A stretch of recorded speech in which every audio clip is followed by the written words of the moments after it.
आइए वन पथ में चलने वाले प्रभु के इस यात्रा क्रम में हम सबके लिए जो जीवन सूत्र दिए गए हैं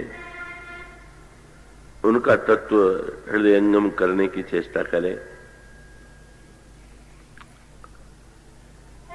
वन पथ में 3 पथिक चल रहे हैं। भगवान श्री राम सबसे आगे हैं, पर आगे चलते हुए भी उनकी दृष्टि पीछे की ओर है। लक्ष्मण जी जो सबसे पीछे हैं, पर पीछे होते हुए भी जो निरंतर सजग भाव से आगे चलने वालों की रक्षा कर रहे हैं। जनक नंदिनी सीता जो प्रत्येक पग संभाल करके उठाती हैं कि कहीं उनके चरणों के द्वारा प्रभु के चरण की रेखाएं न मिट जाएं। श्री लक्ष्मण जी बड़े सावधान भाव से दोनों के चरण रेखा की रक्षा करते हुए चल रहे हैं। इस तरह से वन पथ में ये 3 पथिक चलते हुए दिखाई दे रहे हैं। यद्यपि इसकी व्याख्या बहुत लंबे समय तक की जा सकती है, पर आज संक्षेप में केवल 3 शब्दों की ओर मैं आपका ध्यान आकृष्ट करना चाहूंगा। और उसमें सबसे पहला सूत्र है आगे राम, और दूसरा सूत्र है धरती चरण मग चलत सभीता, और तीसरा सूत्र है सिय राम पद अंक बराए। अगर इन तीनों शब्दों के रहस्य को हम हृदयंगम कर लें तो जीवन पथ पर चलना हमारे लिए अत्यंत सरल हो जाएगा। पहला सूत्र है आगे राम। श्री राम साक्षात ईश्वर हैं, और ईश्वर होते हुए भी उन्होंने मनुष्य के समान आचरण किया। तो एक और आगे राम का तात्पर्य है कि जब भी हम जीवन पथ पर चलें, हम निरंतर श्री राम के व्यक्तित्व और चरित्र को सामने रख करके, आगे राम का अभिप्राय है हमारे सामने श्री राम का व्यक्तित्व हो, चरित्र हो, और व्यक्तित्व और चरित्र का हम अनुगमन करें। और यदि श्री राम के ईश्वरत्व की ओर दृष्टि डालें तो एक बड़े महत्व का सूत्र है, और वो सूत्र ये है कि हम में से यद्यपि अधिकांश लोग आस्तिक हैं और वे ईश्वर का स्मरण करते हुए जीवन पथ पर चल रहे हैं, पर हम में से विरले ही ऐसे व्यक्ति होंगे कि जिन्होंने आगे राम के अर्थ को जीवन में हृदयंगम किया। ईश्वर को हम स्वीकार तो करते हैं, ईश्वर की प्रार्थना तो हम करते हैं, किंतु क्या हमारे जीवन में राम आगे हैं? क्या राम के आगे होने का अर्थ यह है कि हम ईश्वर के पीछे चलना चाहते हैं कि ईश्वर को अपने पीछे चलाना चाहते हैं? और जब इस दृष्टि से आप विचार करेंगे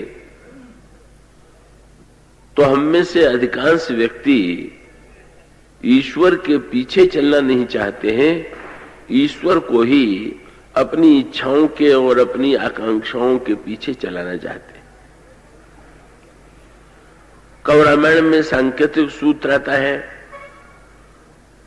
कि आप दो पात्रों पर दृष्टि डालें, इंद्र और लक्ष्मण।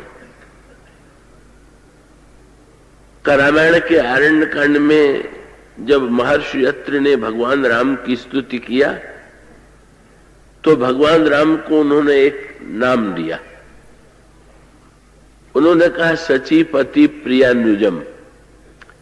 सचीपति जो इंद्र हैं, उस इंद्र के आप छोटे भाई, भगवान इंद्र के छोटे भाई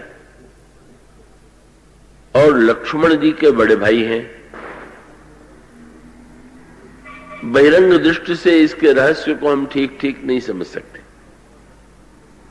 पर इंद्र और लक्ष्मण के व्यक्तित्व में, चरित्र में अंतर है। इंद्र भोगी है, स्वर्ग के साम्राज्य का अधिपति है, और लक्ष्मण वैराग्यवान है।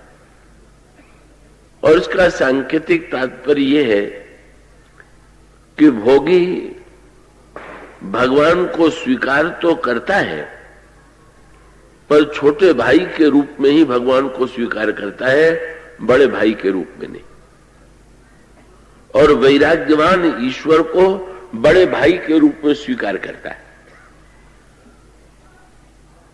भोगी व्यक्ति, सांसारिक व्यक्ति ईश्वर को भी छोटा भाई क्यों बनाना चाहता है?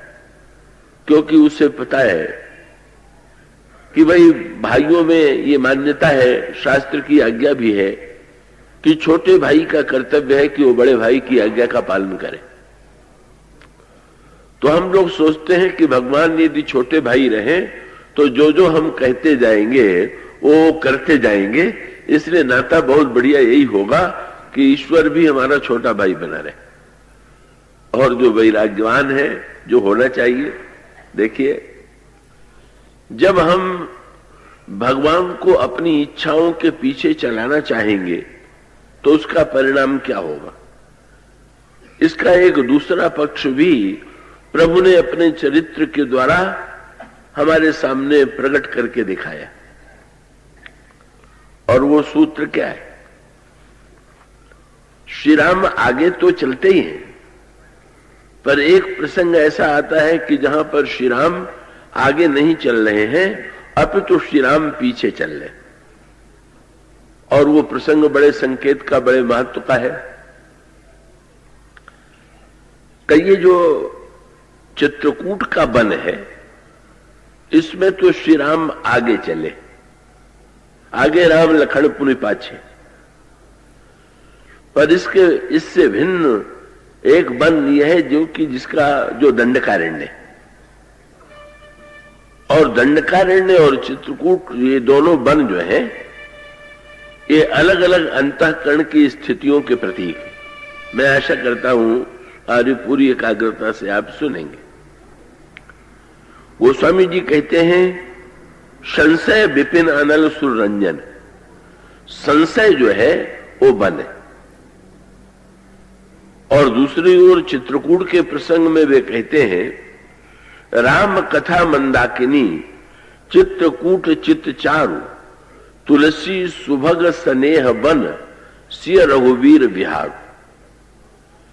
चित्रकूट के वन की तुलना वे करते हैं प्रेम से, और दंडकारण्य के वन की तुलना करते हैं वे संशय से। और इसका सांकेतिक अभिप्राय क्या है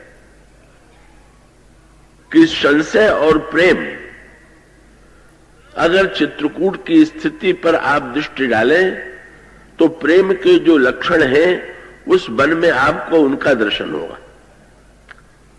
और दंडकारण्य में अगर आप प्रवेश करें, क्योंकि आप अच्छी तरह से जानते हैं चित्रकूट के वन में भगवान राम और श्री भरत का मिलन होता है, जनकपुर वासियों से प्रभु का मिलन होता है, माताओं से प्रभु का मिलन होता है। चित्रकूट मिलन की भूमि। और दंडकारण्य जो है वो वियोग की भूमि है। दंडकारण्य की भूमि में ही भगवान शंकर और सती एक दूसरे से दूर हो गए। और दंडकारण्य के वन में ही भगवान राम का श्री सीता जी से वियोग हुआ।